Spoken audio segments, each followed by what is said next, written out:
They say life is a book, written by God and perfect like the delicacy of a great cook. It is unpredictable but interesting enough to catch our fancy, so we keep longing for the next page and chapter down to its glossary.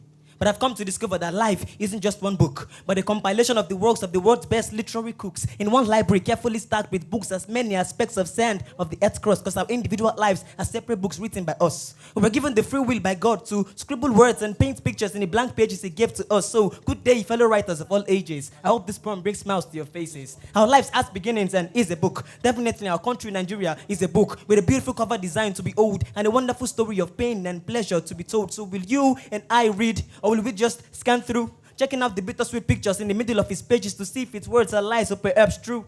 Well, I guess not, because we've missed the theme of our book. Even though God gave us adequate resources like recipes in the hands of a good cook, but we are not. And even if we were, we aren't anymore. Because on October 1st, 1960, God gave us our blank pages, inexhaustible as long as the sun shines and thunderstorm rages. Nothing else but a foreword with 4 words written by Him. Y-A-R-B, Yab. Yeah, I know it sounds like God insulted us, because now written Yab mean be that. But not be ordinary Yab, now message we get 4 words. You are richly blessed, and truly we are. Arguably one of the richly blessed countries of our world, but we are wallowing in utmost like and not fit to rub shoulders with the airlights of the world, because we fail to write good stories in our blank pages, although our forefathers struggled so hard for ages to write good stories worthy of winning Nobel Prizes until we came in and traded virtues for vices. So give us out of flesh, oh God, because we no longer care. As long as we eat 3 square meals per day, own our cars, and don't have to worry about transport fare.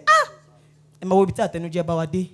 We all left out our duties as Nigerians writers to our big tummy leaders with 6 packs of mindset that cannot be cleansed with 6 packs of IPO, because it's worse than a child's pool. And now, the labels of our heroes past is like it was all in vain. The heroes that wrote the first few chapters with love flowing out of their arteries and their bloods as ink flowing out of their veins. In this vein, I ought just ought to help right the wrongs and rewrite our story right now. Enough of acting like Pharisees, pointing fingers without voting. Hypocrites, let's get our PVCs. Please vote with conscience. Please vote competence. And let's rewrite a new story in the next chapter of our book, chapter 59. Starting next year. If not, our country won't make it to chapter 63.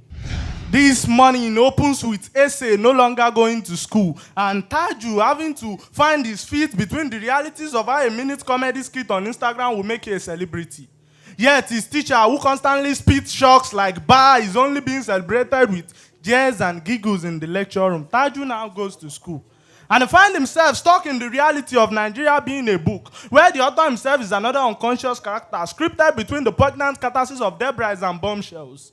If Nigeria was a book, the author would be an innocent criminal staying under the roof of a shithole, learning to fast even before Ramadan begins. If Nigeria was a book, no foreigner there write the criticism on the pages that flip like the flip-flap butterfly lands of a prostitute with breast cancer, who sees herself better than an Evans who escaped justice, not even Trump of the state, because his pointed nose is the prologue of another book written by a famished Facebook celebrity. Yet we constantly roar, yes, and affirmations when a lawyer turned musician defines the character in this book as nothing but this is Nigeria. Everybody be criminal. If Nigeria was a book, it would be synonymous to general mathematics textbook written by 5 men, and the school expects the student to understand all that is written from the Genesis to the Exodus. Every revelation is regarded as an examination malpractice. Anyone caught wanting with scribble pieces of expose would rather face being exposed or learning to post like a lecturer's girl while finding the mixing X on his hard rod set to explode in momentary seconds. Please don't ask me why. This is not your usual gamma nor calculus. Wonder why students who constantly not like a gamma still fail despite all calculations.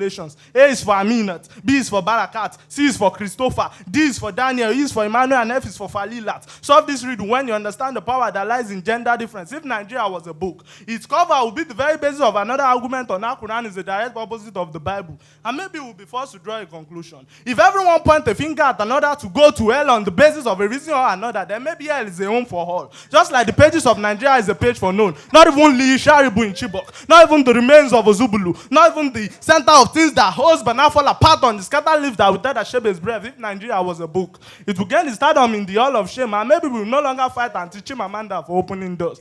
Maybe we will no longer find the cure for Bubu's madness. Maybe our government will learn to complete their project before completing their tenure. Maybe our students will learn to spell goodbye before their silence. Maybe, just maybe, the sound of 2020 naira will be worthy to the ears of our children than the sound of $20. Just maybe, if Nigeria was a book.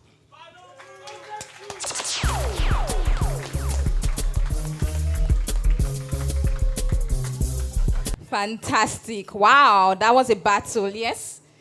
Are we having fun? Okay, so let's find out from our judges. How do we think Wordsmith performed? Okay, Benny thinks Wordsmith 6, Atilola 6, Mr. Person 7. Thank you very much, Wordsmith. And we have Yusuf Gemini, Benny 8, Atilola 8, Mr. Person 7.